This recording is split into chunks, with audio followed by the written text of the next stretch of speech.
ఇది స్పోర్ట్స్లో గుమ్మడికాయ చట్నీ చేస్తున్నాను.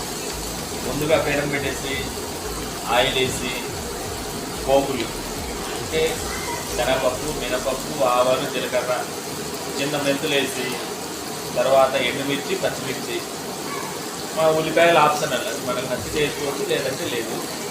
కావాలంటే మన టమాటా కూడా వేసుకోవచ్చు. అవన్నీ వేగిన తర్వాత గుమ్మడికాయ ముక్కలు వేసాము.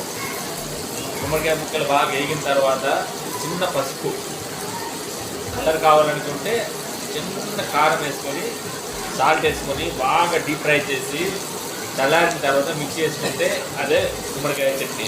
చాలా బాగా మంచి టేస్ట్ ఉంటుంది, చాలా టేస్ట్ ఉంటుంది. తిన్నవాళ్ళు మర్చిపోలేరు, మళ్ళీ మళ్ళీ చేయాలి అనేది వాళ్ళే స్వయంగా వాళ్ళే ప్రిపేర్ చేసుకొని తినాలనిపించే అంత ఇదిగా అంత టేస్ట్ ఉంటుంది ఇది.